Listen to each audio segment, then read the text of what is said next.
All right, great morning, great morning. I am happy to have made it to another Monday morning. I pray that you're having a great day. Got a few thoughts I want to put on your mind today about setting your mind based on Colossians chapter 3, verse 2. We will be starting shortly. Please invite, tag friends. We're going to get started shortly. See my wife here, Coach D. Thank you for chiming in. All right, guys, we're going to get started shortly. I'm going to put my notes, my comments, and my stuff I'm going to be talking about. I'm going to put that in the comments so you can check those out. The weather in Cincinnati is pretty nice. Got my walk on this morning and had a good time. I would urge you not to be a victim of your circumstances. Do the best you can with what you have. All right, so I put my notes that I'm going to be talking about today in the comments so you all can take a look at that at your leisure. All right, we're going to get started here shortly. When you come in, just let us know where you're from. Annette Thomas, I see you. Thank you for chiming in. Thank you, thank you. Annette, what city are you from?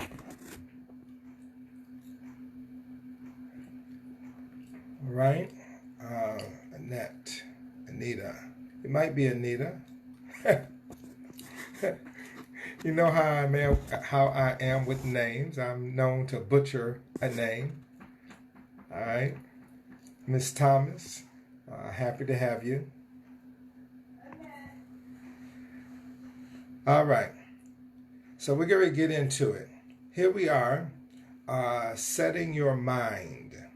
This is based on Colossians chapter 3, verse 2. Colossians 3:2 says in the NIV, set your minds on things above, not on earthly things.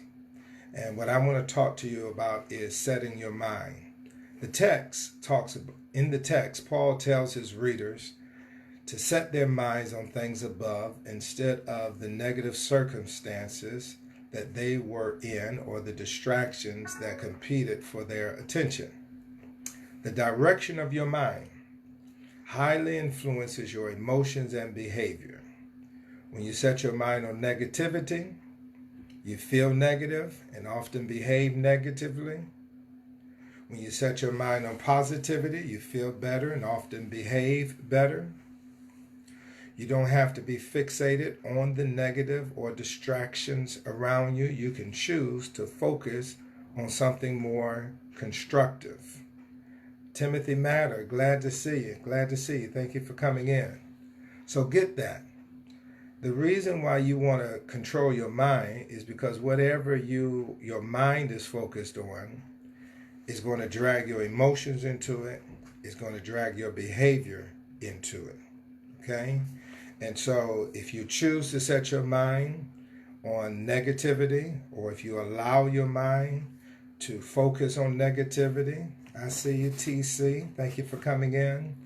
Then you ought not be surprised when you feel negative and you behave negatively. But when you set your mind on things above, when you set your mind on something more positive, constructive, then you'll find yourself feeling better and behaving better. I hope that makes sense to you. Okay, so if that makes sense, then how do I do it, right? What are some practical tips? Again, check out the comments. I've given you my notes there, and you all can take a look at that. So the first thing I would suggest we do is ask yourself in the morning, midday, and in the evening, what are at least 3 things you could be thankful for? Gratitude helps you set your mind on the positive, all right? So I would urge us to be intentional in the morning.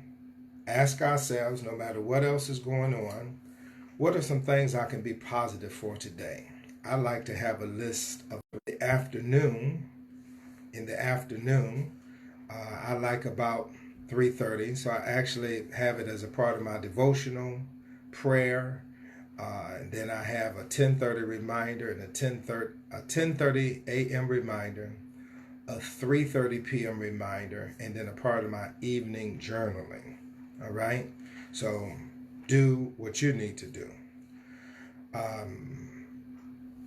So I like to have at least three things that I'm thankful for. So I'm thankful oftentimes for my health because I know there are so many people who are sick and are getting sicker by the day every year. I've become more and more appreciative of having a reasonable portion of health and strength. Thankful for my wife and family. We've been married for over 35 years, and so we're thankful for that. We know a whole lot of people who have not made it. And so what can you be thankful for? I know there's some stuff that's messed up, but what can you be thankful for? It's hard to be in a negative mood and thankful at the same time. And yet there's always something to be thankful for. So choosing to stay negative is oftentimes a choice. Then a second thing that we can do is develop empowering affirmations. I'm a happy, healthy, wealthy, connected, and contributing disciple. Proverbs 18:21 talks about the power of the tongue. Speak life, not death. Notice I am, not I feel. All right? So get that. Find something to say to yourself. How many of y'all know sometimes you got to talk to yourself? Latanya Sway, good to see you. Learn how to talk to yourself, and when you talk to yourself, speak life to yourself and not death to yourself. My affirmation deals with who I am. It's not based on how I feel. Sometimes I don't feel it, but I am. I'm healthy. That is, I have well-being, wealthy, more than enough, connected. I have family. I have friends who love me, who encourage me, who support me. I am contributing, sharing of my encouragement and my devotionals, my donations, contributing to society. And then at the end of the day, I am a disciple of Christ. I really am a follower of Jesus. So my following Jesus is not tied to me having a pulpit with my name on it. I am a disciple. If I became clinically depressed, if I was laid up in the bed with sickness, if I lost all of my money, if all my family and friends are dead, and if I'm not contributing any way to society, I'm still a follower of Christ. And when I shed this body, I know to be absent from the body is to be present with the Lord. So all of those other things, happy, healthy, wealthy, connecting, contributing, are all descriptions of my real identity, a disciple of Christ. Ronnie Cawthorne, glad to have you. Yes, I have to encourage myself some days here in Louisiana. Yes, sir. All right. So get some affirmations. You don't have to like mine. Find your own. But I would encourage you to get some affirmation, something that you can say to yourself, because the devil is always saying something to you. So you need something to combat his negativity. The third thing is develop empowering habits. Write down a few things you can do every day or week to help you get closer to your goals, and do those things consistently. How can you set your mind? It's not just a matter of what you're thinking, but what are you saying to yourself, and then what are you doing with yourself? What are you intentionally doing? Cedric Howard, glad to see you, bro.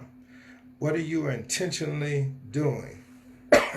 You'd be surprised how far you can go if you just consistently take a few steps every day, at least every week, right? You can eat a whole elephant if you take it one bite at a time. And then my fourth tip before we get out of here today is develop accountability. Hold yourself accountable for being consistent with your habits and improving your list of habits. An accountability partner can be helpful also. All right. So it's easy to think about some positive things. It's easy to say some positive things. It's easy to say, I'm going to do some things. Here comes the challenge, holding yourself accountable for getting it done.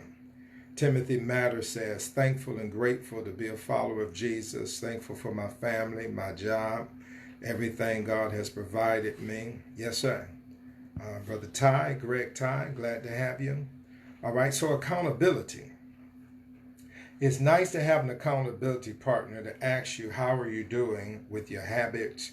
Are you practicing your exercise of gratefulness? Are you exercising your affirmations? Are you carrying out your habits? That's nice. But how many of y'all know you can't always count on your accountability partner to be there? Linda Griffin Hardaway, glad to see you. Buffalo, Zion, all right? That's great. If you got an accountability partner, beautiful. However, you need to practice some self-accountability, holding yourself accountable. Are you really working on keeping your mind set on things above? Are you really working on speaking life into yourself and then behaving? So let's get it good. I'm definitely not that name it, claim it guy. I'm not the one that's just talking about talk. If you don't do any work, you're still not going to have anything. But it's hard to do the work if your mind is not right. So the questions help you look for answers, and the affirmations help you stay focused. But then you got to do the habits, and then you got to have your accountability system. All right? Jayla Mickens, McBride. All right, glad to see you. Glad to see you. So your accountability, an accountability partner is just somebody who's basically doing what you're trying to do, and y'all touch bases with one another on a weekly basis. How you coming with your stuff? This is how I'm doing with my stuff. Maybe you all would share a word of prayer with one another. Y'all worked it out. There's no one size fit all.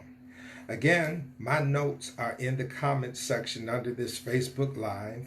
I'm asking you all to get my free devotional series entitled Be Encouraged.